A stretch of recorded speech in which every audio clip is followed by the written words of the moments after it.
My name is David Barnes, and I used to think I knew my wife.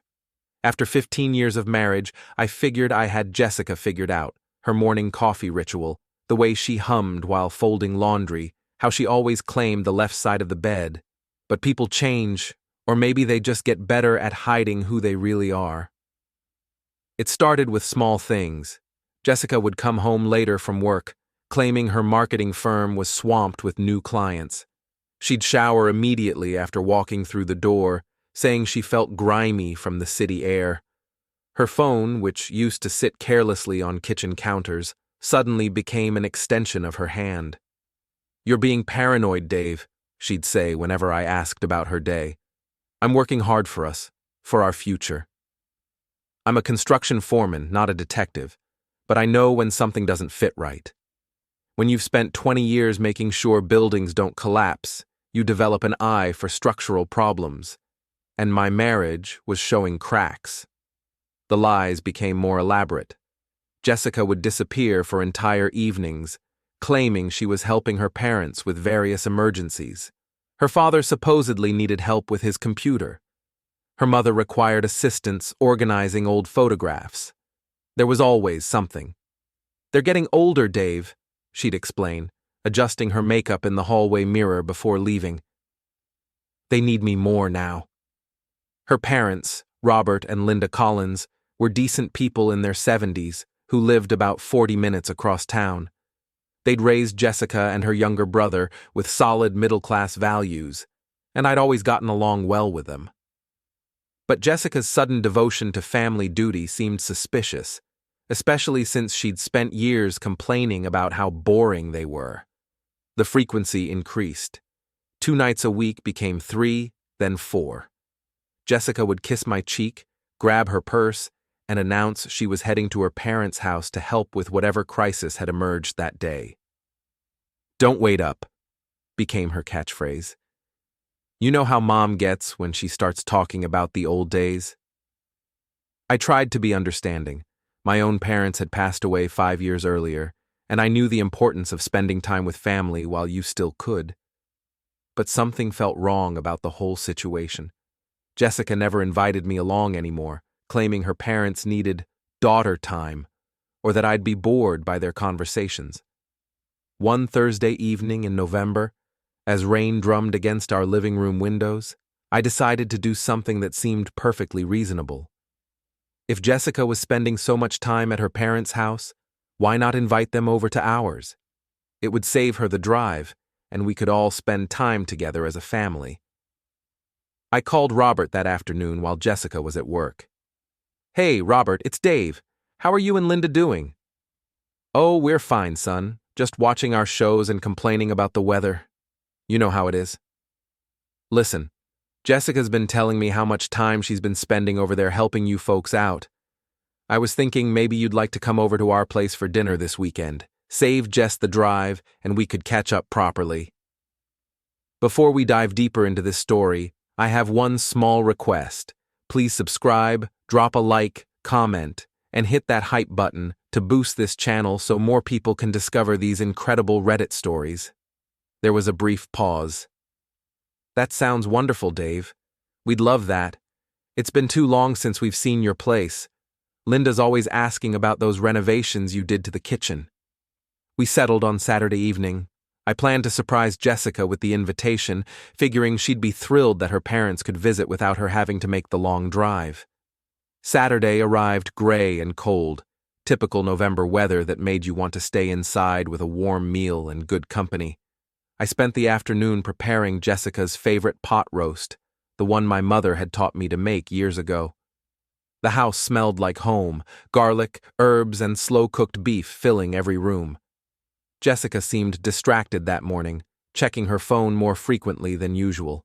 Around noon, she announced she needed to run errands.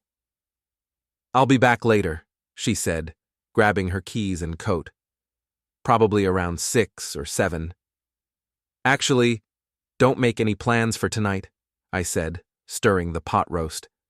"I've got a surprise for you." She paused at the door, looking almost nervous.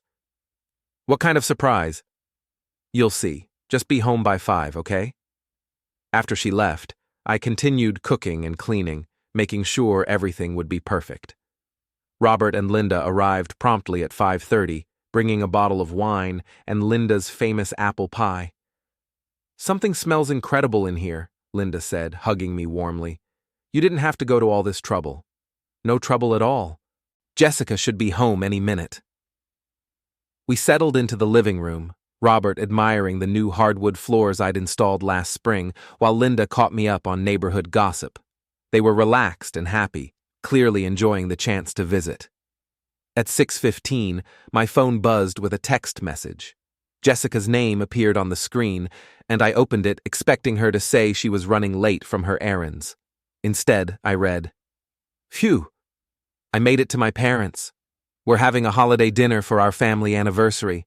I'll be home late. Don't wait for me."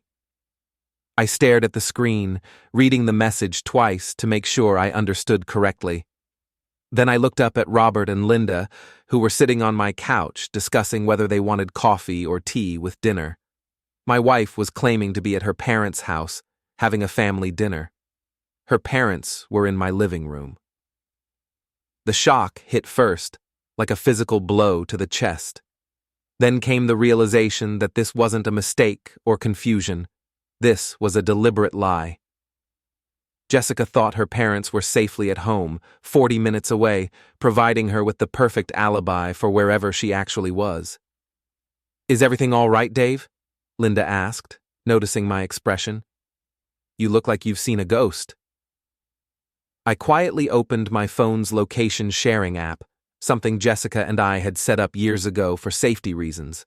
According to the GPS, she wasn't at her parents' house. She was at Romano's, an upscale Italian restaurant downtown, about 20 minutes away. The pieces clicked together with horrible clarity. All those evenings, helping her parents. All those times she came home showered and changed. All those mysterious phone calls and sudden errands. I turned to Robert and Linda, who were watching me with growing concern. "Well," I said calmly, "looks like your daughter is having dinner with you tonight." They looked confused. Linda tilted her head. "What do you mean, dear?" I showed them the message on my phone. "She says she's at your house having a family dinner, but since she's not actually with you, and she says it's a family dinner, I think we should go join her." Robert read the message, his face growing serious. Linda gasped softly when she saw the location pin showing Jessica at the restaurant. "Oh my," Linda whispered. "Oh, David, I'm so sorry."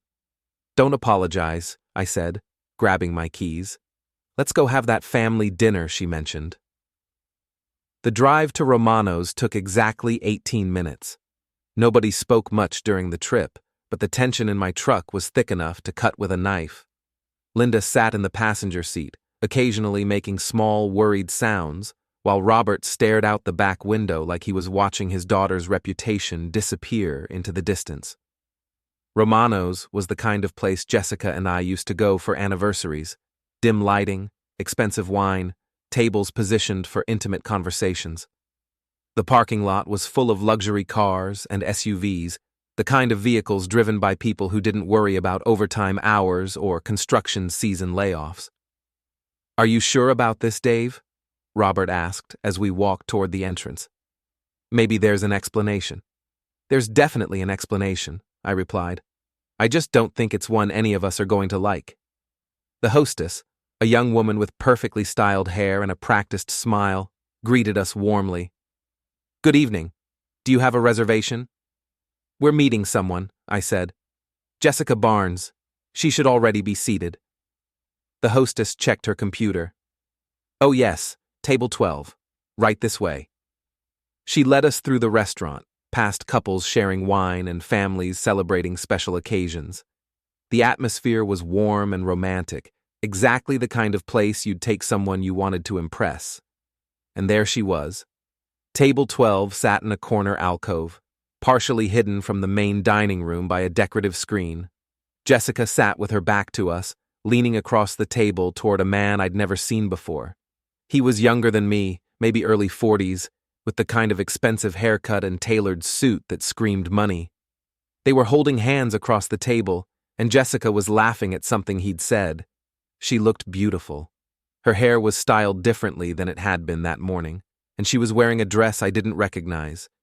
Something black and elegant that she definitely hadn't been wearing when she left for errands. The man was leaning close, whispering something that made her smile and blush like a teenager. Linda made a small, pained sound behind me. Robert put his hand on his wife's shoulder. I pulled out my phone and sent Jessica a text. "We're here for your family dinner. Please turn around, because it feels wrong to keep staring at the back of your head." I watched her phone light up on the table. She glanced at it casually, probably expecting another message from whoever she'd told me she was. Then she read it, and I saw her entire body go rigid. Slowly, like she was moving through thick water, Jessica turned around. Our eyes met across the restaurant, and I saw 15 years of marriage collapse in real time.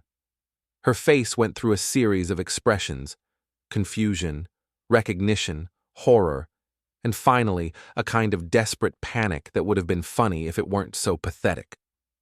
The man she was with, her dinner companion, her boyfriend, her whatever he was, followed her gaze and saw us standing there. To his credit, he didn't look particularly surprised. If anything, he looked annoyed, like we were interrupting something important. I walked over to their table, with Robert and Linda following behind me. Jessica opened and closed her mouth several times, but no sound came out. "Hello, sweetheart," I said conversationally. "How's that family dinner going?" The man stood up, extending his hand with the kind of aggressive confidence that probably worked well in boardrooms. "I'm Greg Ralston. And you are?" "I'm Dave Barnes," I replied, ignoring his outstretched hand. "Jessica's husband." Greg's smile faltered slightly, but he recovered quickly. "Ah, well, this is awkward." "Not as awkward as it's about to get," I said. Then I turned to Jessica, who was still frozen in her chair. "Honey, I'd like you to meet your parents. You remember them, right? The people you're supposedly having dinner with right now?" Robert stepped forward, his face a mixture of disappointment and anger. "Hello, Jessica." Linda just stared at her daughter, tears beginning to form in her eyes. Jessica finally found her voice, though it came out as barely a whisper. "Dad? Mom? What are you doing here?" "We were invited for dinner," Robert said quietly, "by your husband. The same husband you lied to so you could be here with—" He gestured toward Greg. "Now hold on," Greg interjected, his voice taking on an edge. "I don't know what kind of domestic situation this is, but Jessica is a grown woman who can make her own choices." I looked at him for a long moment, taking in his expensive suit, his perfect teeth, his obvious assumption that money and confidence could solve any problem. "You're absolutely right," I said. "She can make her own choices, and she chose to lie to her husband and her parents so she could sneak around with you. That says something about both of you, doesn't it?" The restaurant had begun to take notice of our little family reunion. Other diners were glancing over, and I could see phones being discreetly pulled out. In the age of social media, nothing stayed private for long. Jessica finally stood up, her face flushed with embarrassment and anger. "Dave, you're making a scene. This isn't the place for this." "Really?" I asked. "Because you chose this place for your family dinner. And look, the whole family's here now." "You don't understand," she said desperately. "It's not what you think." "What I think," I replied, "is that my wife has been lying to me for months. What I think is that she's been using her parents as an alibi while she plays house with her boyfriend. What I think is that she's been treating me like an idiot." Greg stepped closer, trying to insert himself into the conversation. "Look, friend, maybe you should—" "I'm not your friend," I cut him off. "And maybe you should sit down before you make this worse for yourself." "Are you threatening me?" Greg asked, puffing up like a peacock. "I'm giving you advice," I said calmly. "Free advice. Sit down, shut up, and let the adults handle this." Linda had been silent throughout the exchange, but now she spoke up, her voice shaking with emotion. Jessica, how could you do this? How could you lie to us? How could you use us like this? Jessica's composure finally cracked completely. Mom, I didn't mean for this to happen. I never wanted to hurt anyone. But you did hurt people, Robert said firmly. You hurt your husband, and you hurt us. You made us accomplices to your lies. The scene was attracting more attention now. The restaurant manager appeared at our table, looking nervous and professional. Is everything all right here? He asked. Perhaps we could move this conversation somewhere more private? That's a great idea, I said. Jessica, why don't you and your boyfriend find somewhere private to continue your family dinner? Your actual family will be leaving now. I turned to go, then paused and looked back at Greg. Oh, and Greg, next time you want to date a married woman, maybe check to make sure she's not using her elderly parents as an alibi. It's a bad look. Greg's face turned red. You can't talk to me like that. I just did, I replied. And unless you want this conversation to become a lot more public than it already is, I'd suggest you focus on comforting your girlfriend. She's going to need it. As we walked away, I could hear Jessica calling my name, her voice high and desperate. But I didn't turn around. I'd seen enough. The ride home was quiet except for Linda's occasional sniffles. When we reached my house, Robert helped his wife out of the truck and turned to me. Dave, I'm sorry. I'm so sorry this happened. It's not your fault, I said. You didn't know. What are you going to do? Linda asked.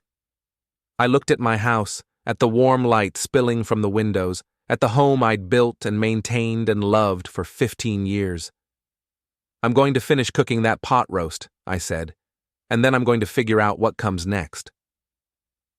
Jessica didn't come home that night, or the next night. On Monday morning, I found a note slipped under the front door, written in her familiar handwriting. Dave, I'm staying at a hotel while we figure this out. We need to talk, but I need time to think first. Please don't do anything rash. Don't do anything rash, like she was the reasonable one in this situation. I went to work that Monday like nothing had happened, because what else was I supposed to do? My crew was finishing up a commercial renovation downtown, and buildings don't stop needing construction just because your personal life implodes. You look like hell, boss, said Tommy Martinez, my lead electrician, when he saw me that morning. Everything okay at home? Just peachy, I replied, focusing on the blueprints spread across my truck's tailgate. Let's talk about these outlet placements. But word travels fast in a small community, especially when that community includes the kind of people who eat at Romano's and post about it on social media. By Tuesday, my phone was buzzing with messages from friends and acquaintances who'd either witnessed Saturday night's drama or heard about it secondhand. My best friend Mike Patterson called during lunch break. Dude, is it true? About Jessica and some rich guy?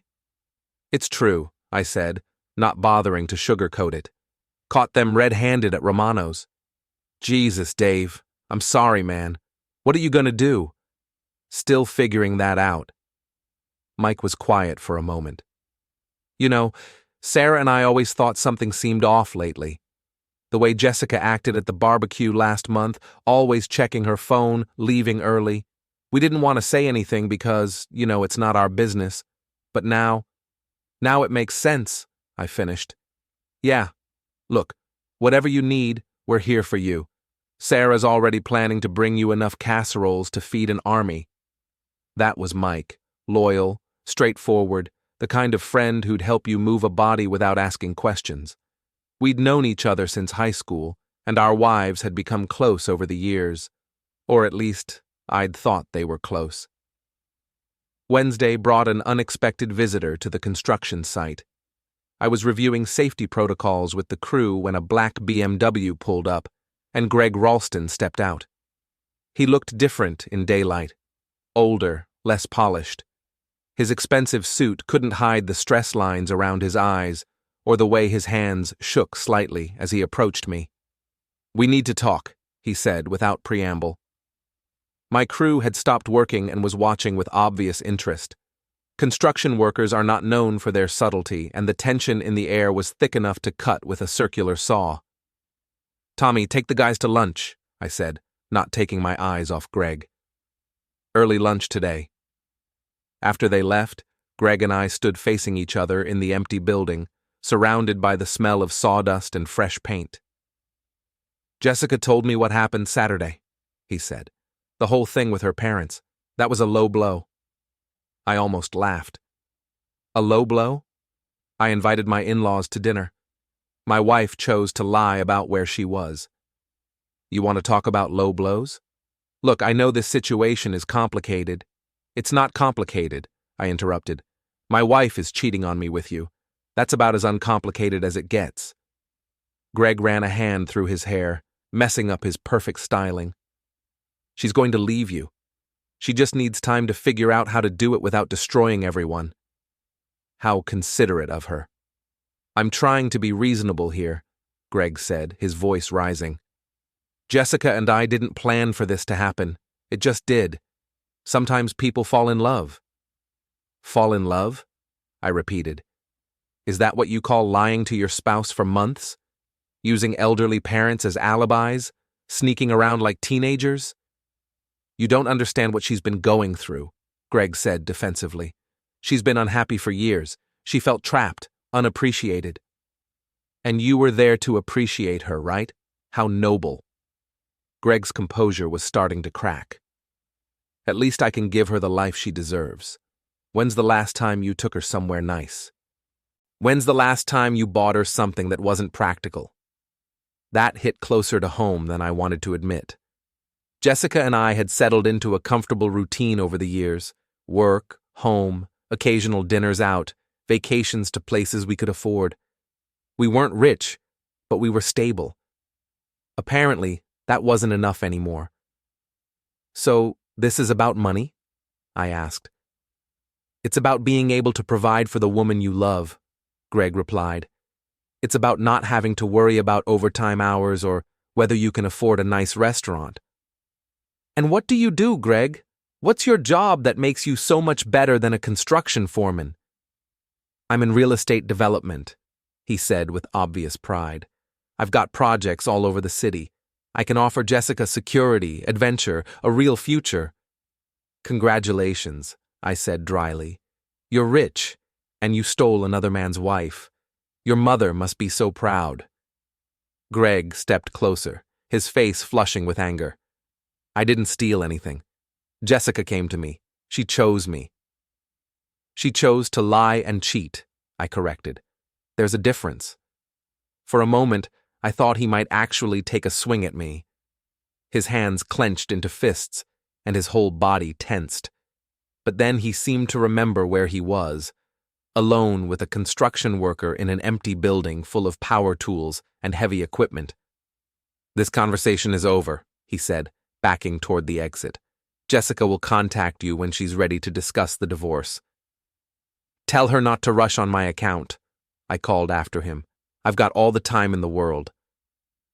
After he left, I sat on a stack of lumber and tried to process what had just happened. My wife's boyfriend had come to my workplace to tell me that my marriage was over, and somehow I was supposed to be grateful for his honesty. That evening, I called Robert and Linda to check on them. Linda answered, her voice still shaky from the weekend's revelations. Oh, Dave, how are you holding up? I'm managing, I said. How are you two doing? We're heartbroken, she admitted. We raised her better than this. We taught her about commitment, about honesty. I don't understand how she became someone who could lie so easily. People change, I said, though I wasn't sure I believed it. Maybe Jessica had always been capable of this kind of deception, and I'd just been too trusting to see it. Have you heard from her? Linda asked. Not directly. Her boyfriend paid me a visit today to let me know she's planning to file for divorce. Her boyfriend? Linda's voice rose in indignation. That man came to see you? Apparently he wanted to explain how this was all for the best, I said. How he could give Jessica a better life than I could. The arrogance, Linda muttered. The absolute arrogance of that man. Linda, can I ask you something? Did you ever suspect anything? Any signs that Jessica was unhappy or seeing someone else?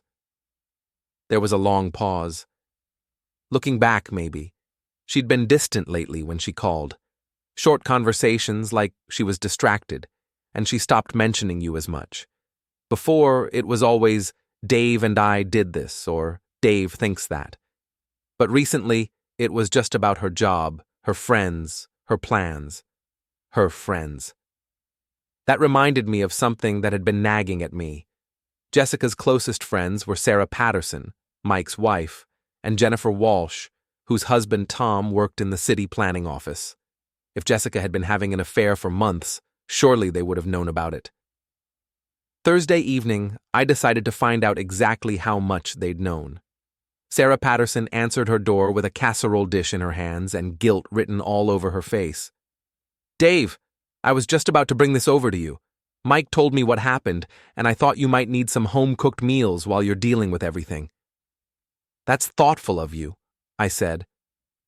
Can we talk for a minute? Of course. Come in. Mike's at his bowling league, so we can talk privately. Sarah's kitchen was warm and inviting, the kind of space that spoke of family dinners and homework sessions at the counter.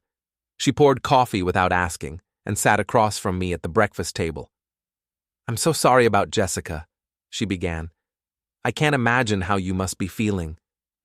Actually, I think you can imagine it pretty well, I said quietly. Because you knew, didn't you? Sarah's coffee cup froze halfway to her lips. What do you mean? I mean, you knew Jessica was having an affair. You knew she was lying to me about where she was going all those nights. And you didn't say anything. Dave, how long have you known Sarah? She set down her coffee cup with shaking hands. It's not that simple. It seems pretty simple to me. My wife was cheating. My friend's wife knew about it, and nobody thought I deserved to know the truth. Sarah looked like she was going to cry. She swore me to secrecy. She said she was going to tell you herself. That she just needed time to figure out how to do it without destroying everyone. When did she first tell you about him?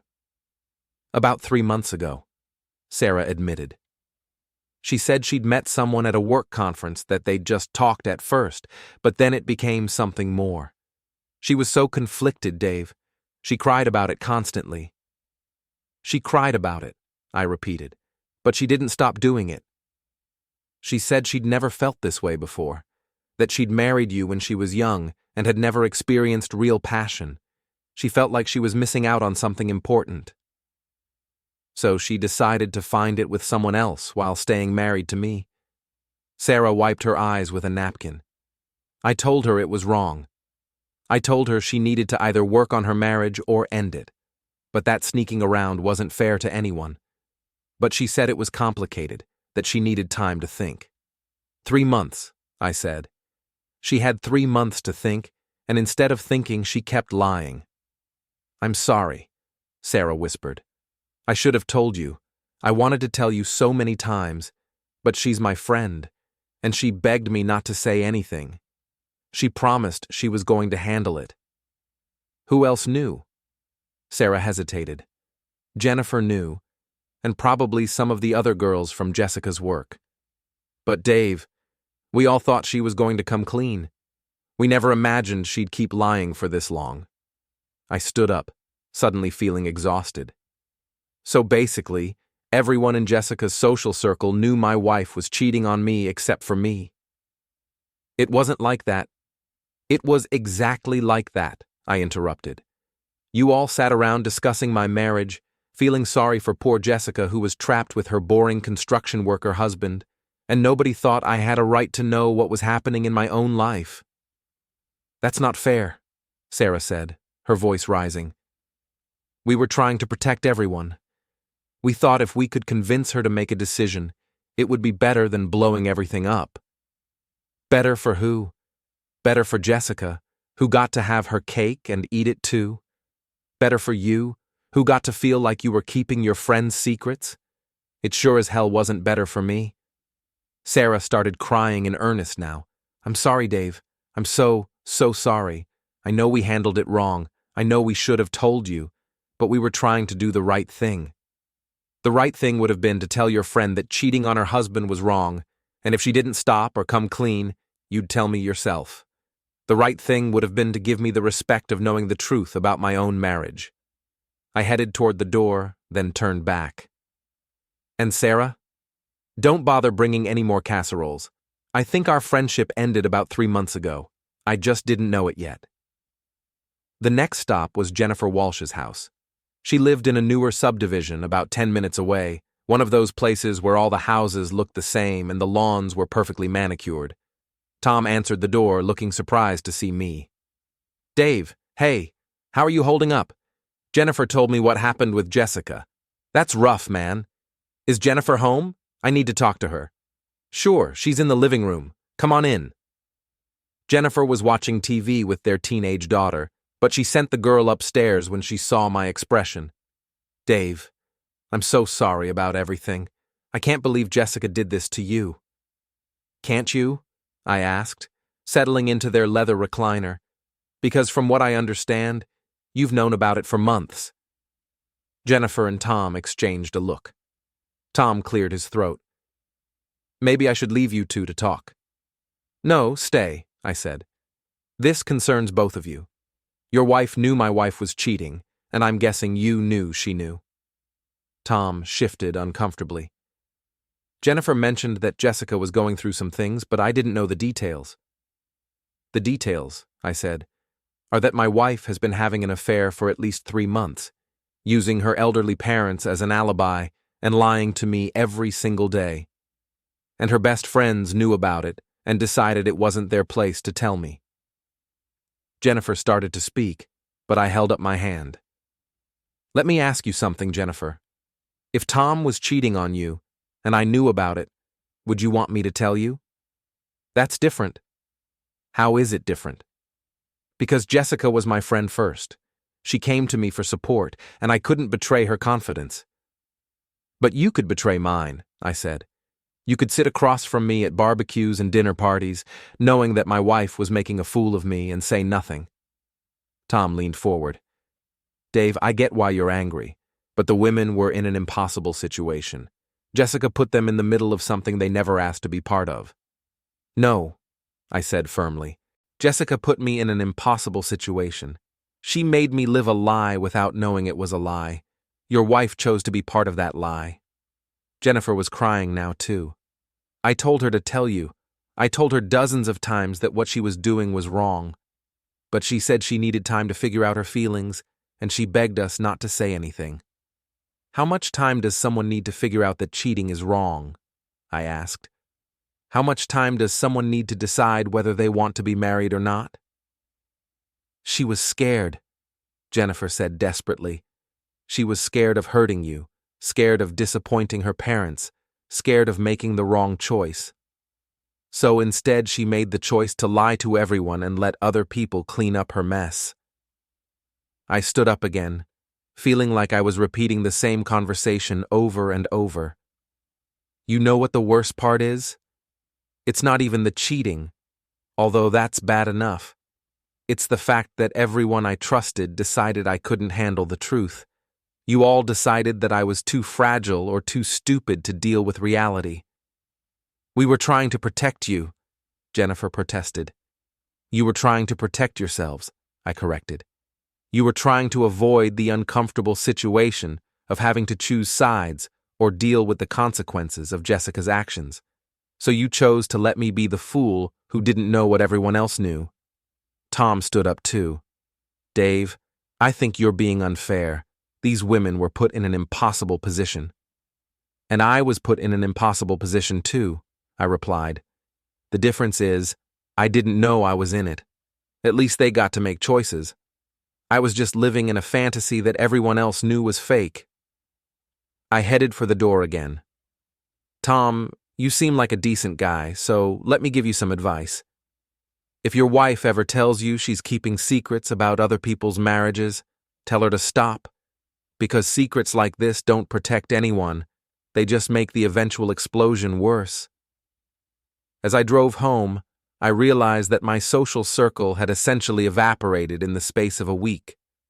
My wife was gone, my closest friends had betrayed my trust, and I was starting over at 50 years old. But for the first time since Saturday night, I wasn't just angry or hurt. I was determined. Jessica and her friends thought they were protecting people by keeping secrets and avoiding confrontation. They thought they were being kind by managing the situation behind the scenes. They were about to learn that some situations can't be managed and some people don't want to be protected.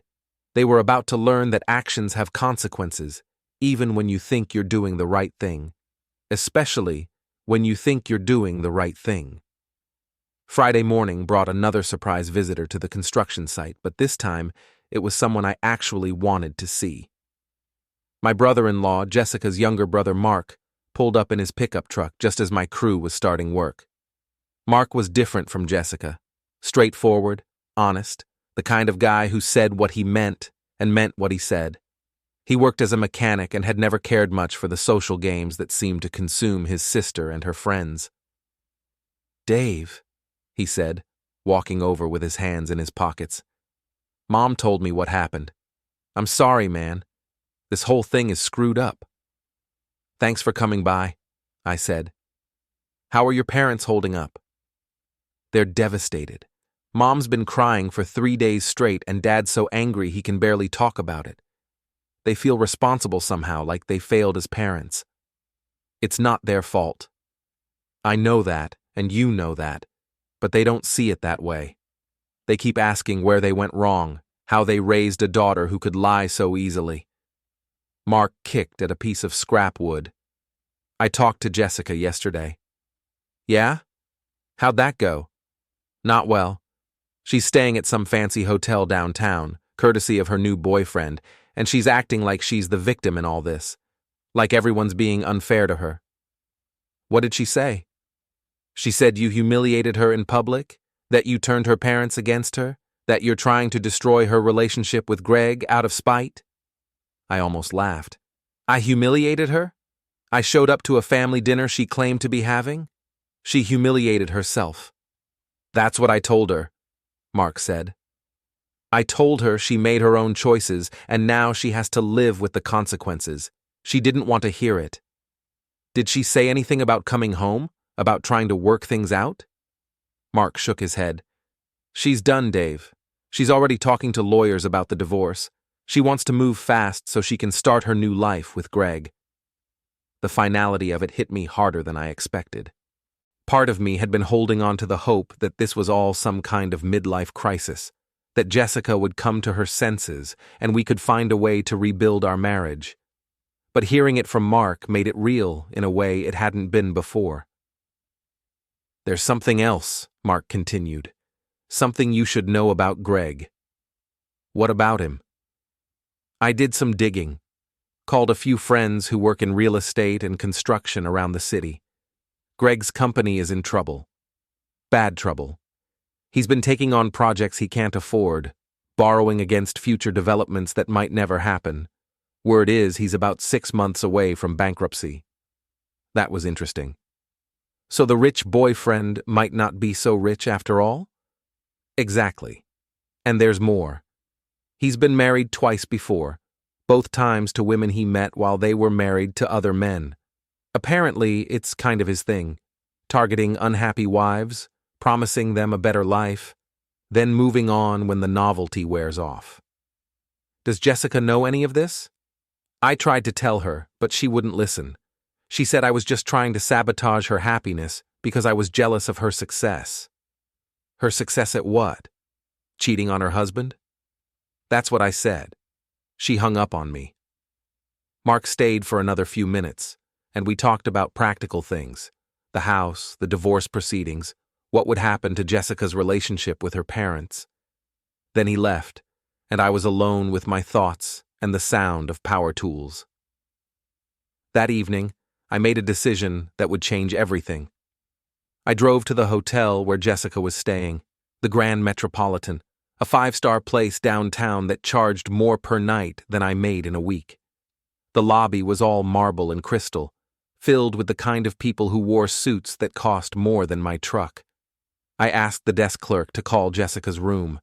After a brief conversation, he hung up and looked at me apologetically. "I'm sorry, sir. Ms. Barnes says she's not available to see visitors right now." "Tell her I'll wait," I said, settling into one of the lobby's expensive chairs. "Tell her I've got all night."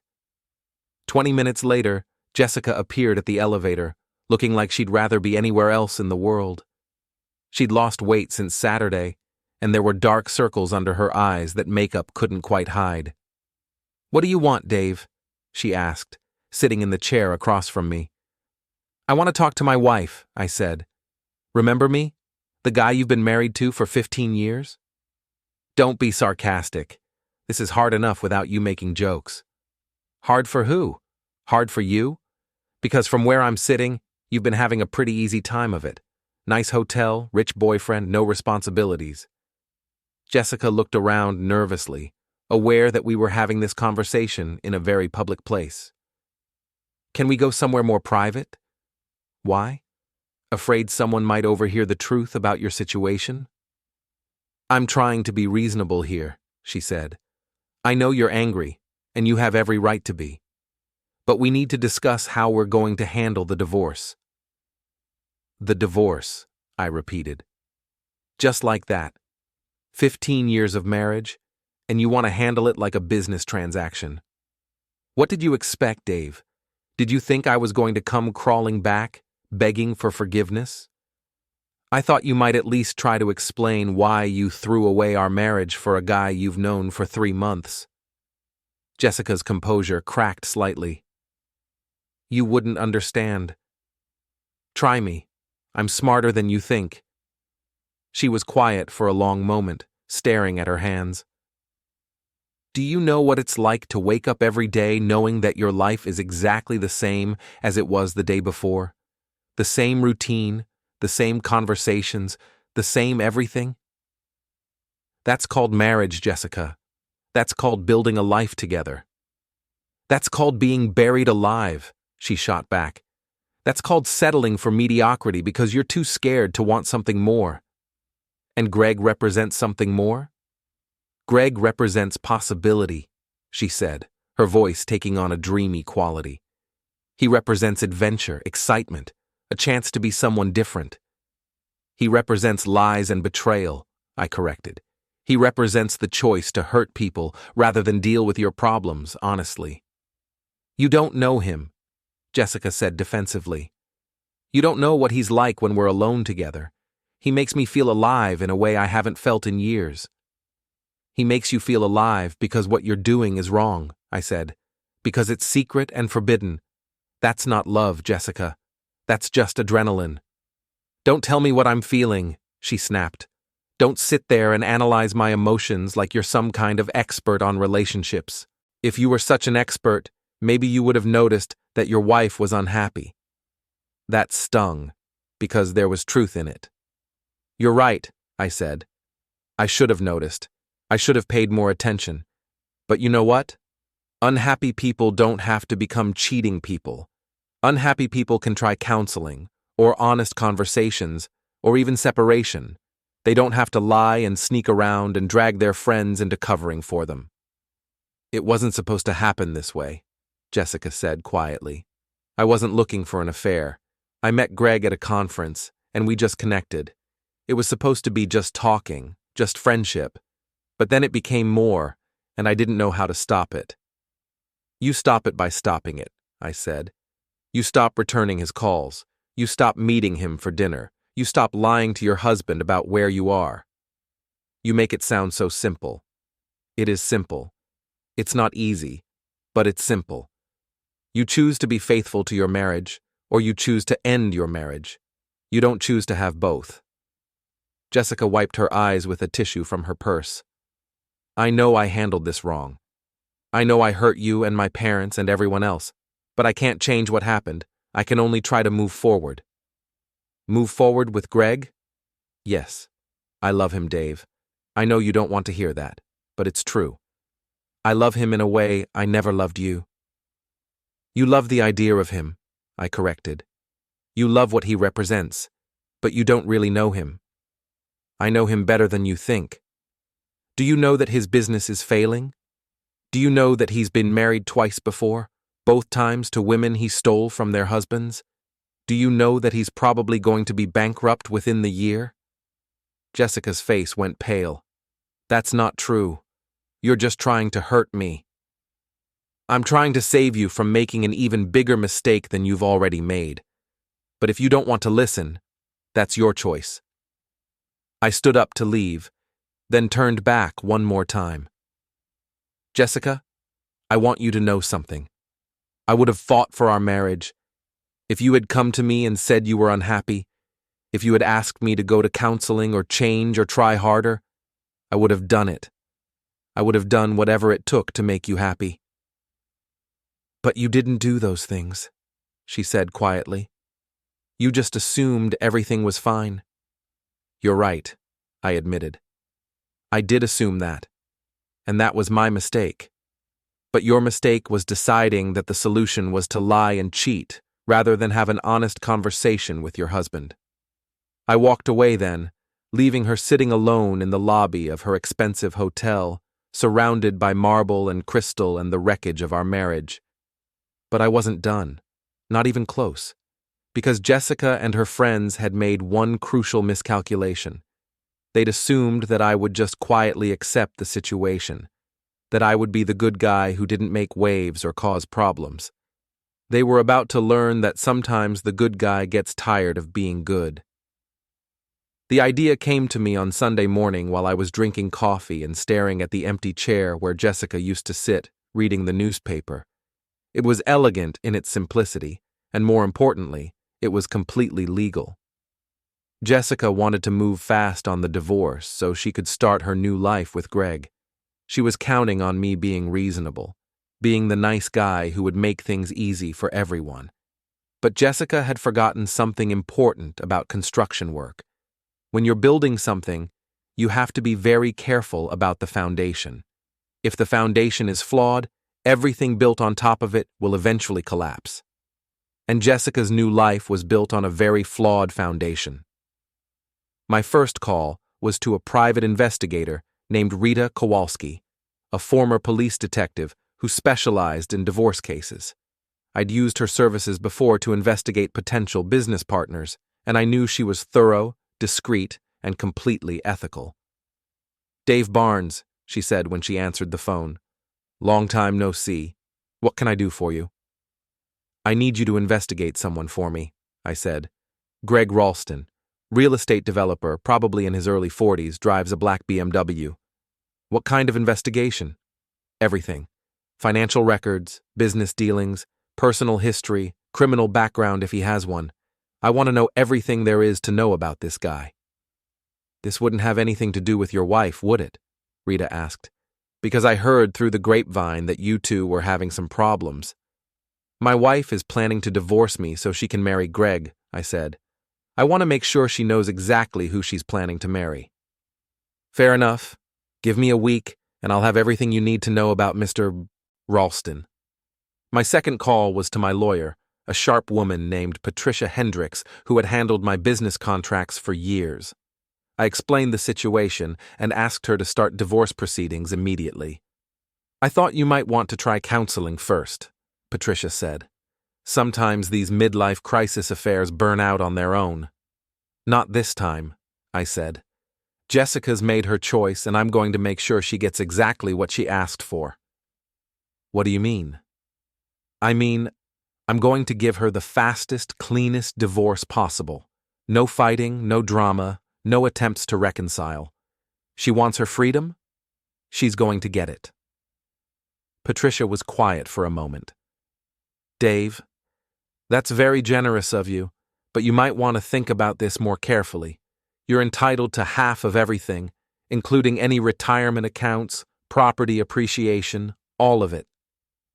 I know what I'm entitled to, I said, but I want this over quickly.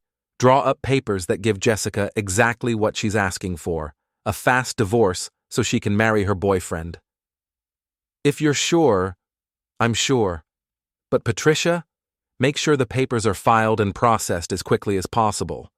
I want Jessica to be legally free to marry Greg within 60 days.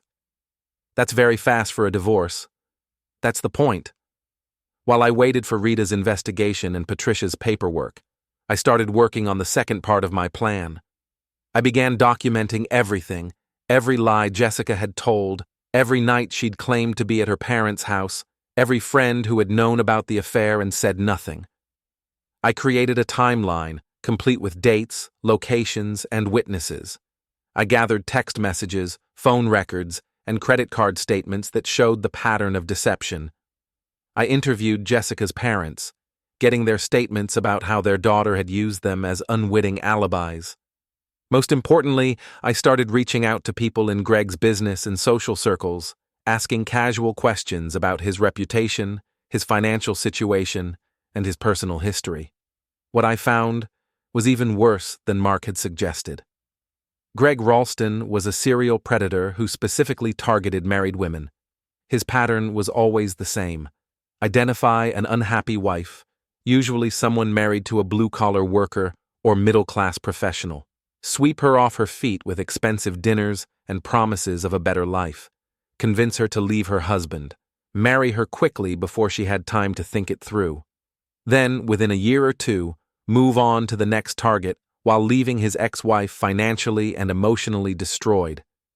He'd done it twice before, and Jessica was about to become victim number 3. But this time, Greg had picked the wrong target. Because this time, the husband he was stealing from wasn't going to just disappear quietly.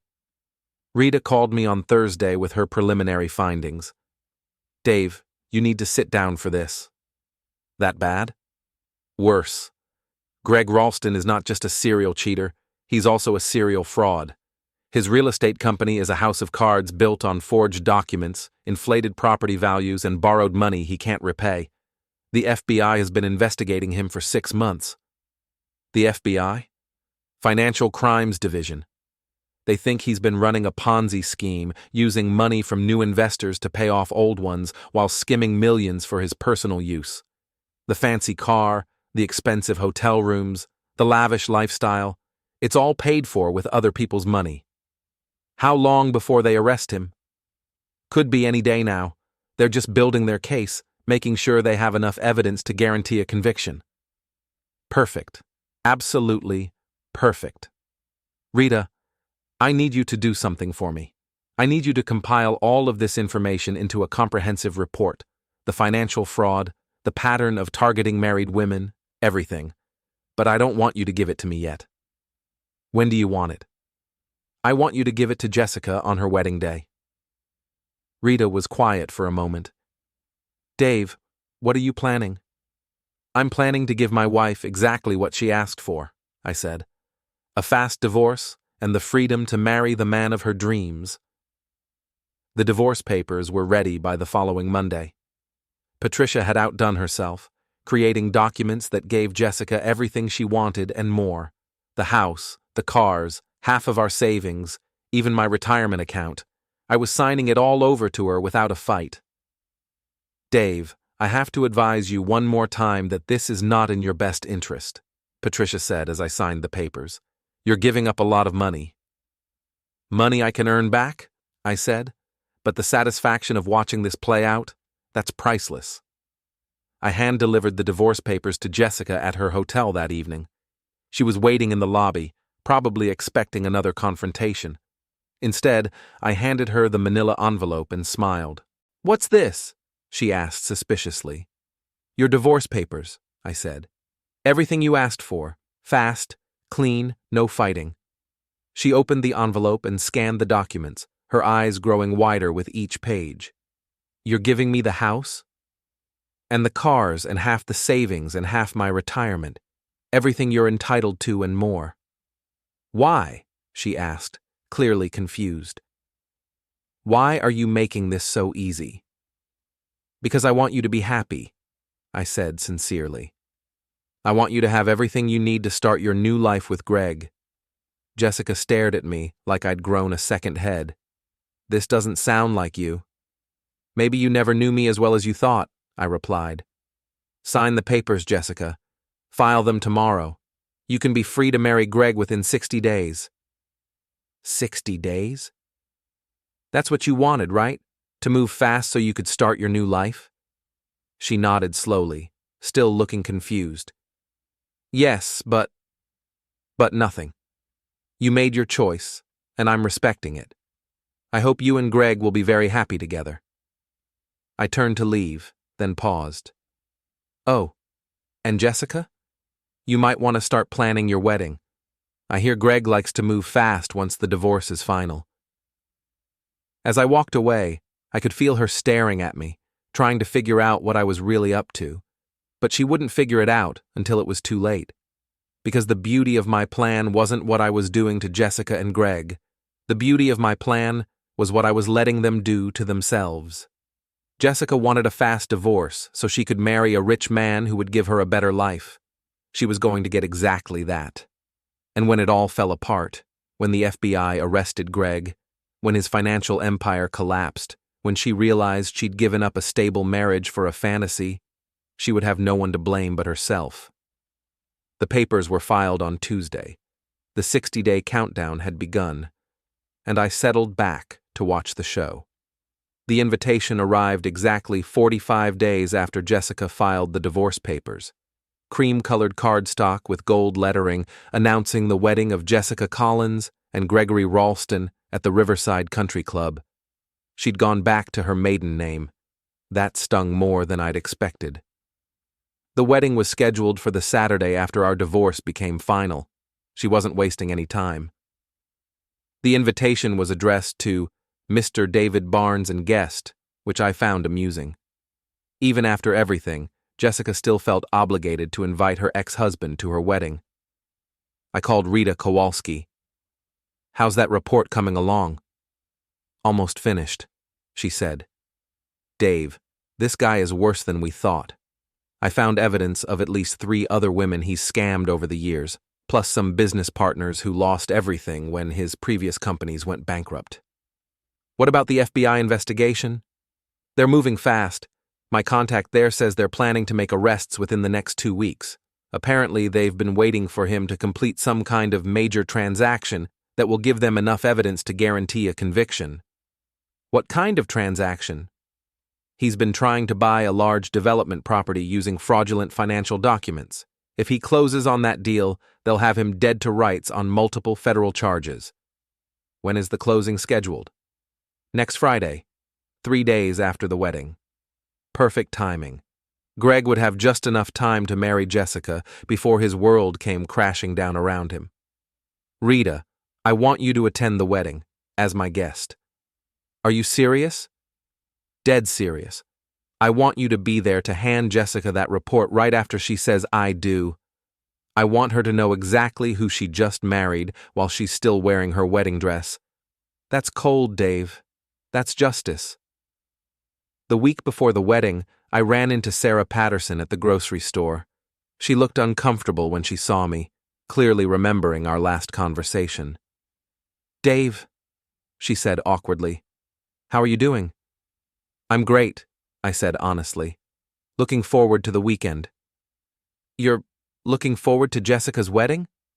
"Absolutely. It's going to be quite a show." Sarah looked confused.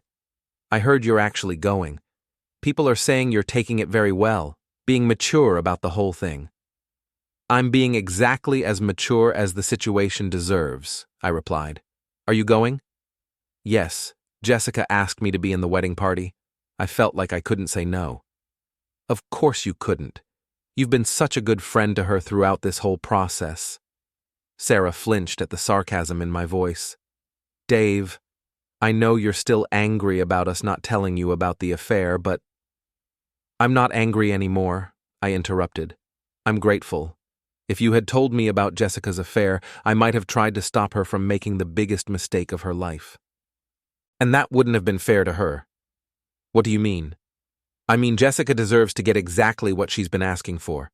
And thanks to you and Jennifer keeping her secrets, she's going to get it." I left Sarah standing in the cereal aisle, looking more confused than ever. Saturday arrived gray and drizzly, typical spring weather that matched my mood perfectly. I put on my best suit, the one I'd worn to my own wedding 15 years earlier, and drove to the Riverside Country Club. The place was decorated with white flowers and gold ribbons, elegant in the way that expensive weddings always are. Jessica had spared no expense, probably using Greg's money to pay for everything.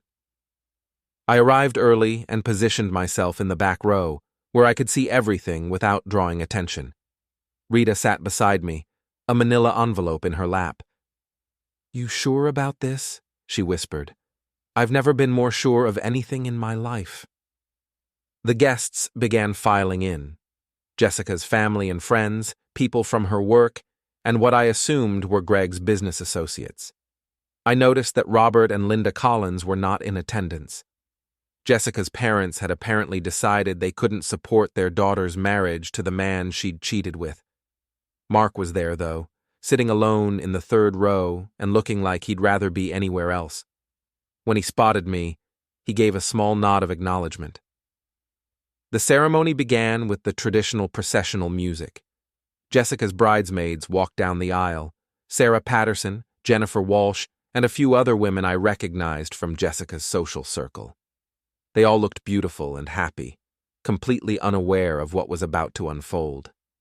Then came Jessica herself, wearing a flowing white dress that probably cost more than most people's cars. She looked radiant, glowing with the happiness of a woman who thought she was getting everything she'd ever wanted. Greg stood at the altar in an expensive tuxedo, beaming like he'd won the lottery. In a way, I suppose he thought he had. He'd successfully stolen another man's wife and was about to make her legally his own. The officiant began the ceremony with the usual words about love, commitment, and the sanctity of marriage. I almost laughed at the irony. "Dearly beloved," he intoned, "we are gathered here today to witness the union of Jessica and Gregory in holy matrimony." Holy matrimony, built on a foundation of lies, adultery, and fraud. The ceremony proceeded normally until they reached the vows. Jessica went first, speaking about how Greg had awakened her to new possibilities, how he'd shown her what true love really meant, how grateful she was to have found her soulmate. Then it was Greg's turn. He spoke about Jessica's beauty, her intelligence, her courage in leaving her previous life to be with him. He promised to provide for her, to give her the life she deserved, to love her forever. Forever. That was rich, coming from a man who'd been married twice before and would probably be in federal prison within a month. "If anyone here has any reason why these two should not be wed," the officiant said, "speak now or forever. Hold your peace." The church fell silent. This was traditionally the moment when someone might object to the wedding, though it rarely happened in real life. I didn't stand up. I didn't speak. I just sat quietly and waited. Then, by the power vested in me, the officiant continued, "I now pronounce you husband and wife. You may kiss the bride."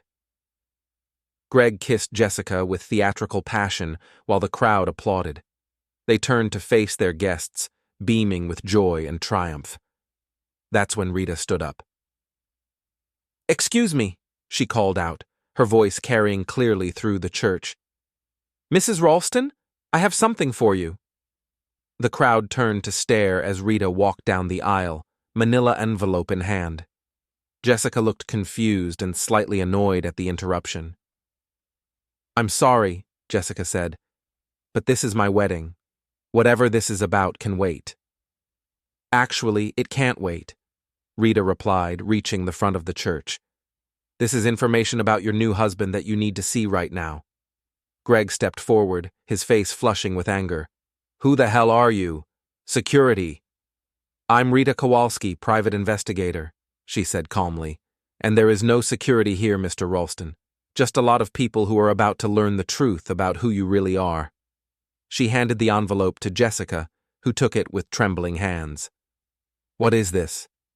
"It's a complete background report on Gregory Ralston," Rita announced loudly enough for everyone to hear, "including his financial crimes, his history of targeting married women, and the FBI investigation that's about to result in his arrest."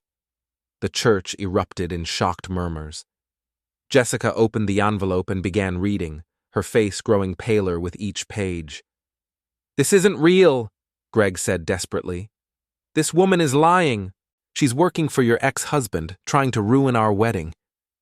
"Actually," I said, standing up and walking toward the front of the church, "she's working for the truth, something you wouldn't recognize if it bit you on the ass."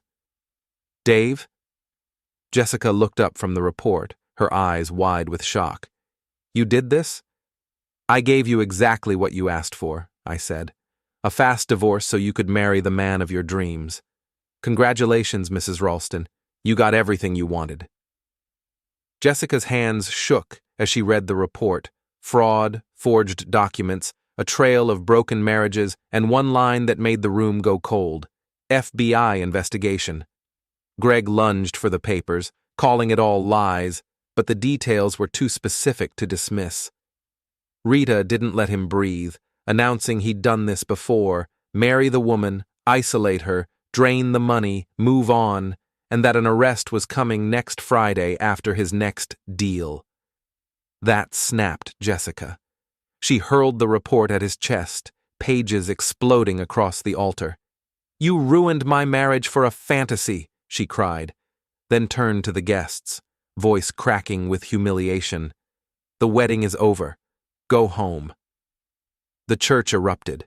Whispers, phones, people pushing toward the exits, while Greg stood alone, suddenly just a man in a tux with nowhere to hide. I leaned in close enough for only him to hear. "Wrong husband to mess with." He hissed about lawsuits, but I cut it off. "Save it for your cell." In the bridal suite, Jessica spat, "Are you satisfied?" I stayed calm. "This isn't revenge. It's the truth you refuse to face." When her friends called it cruel, I pointed at them too. Silence isn't kindness, it's cowardice. Then I walked out into the gray afternoon, finally feeling something clean and quiet. Not victory, freedom.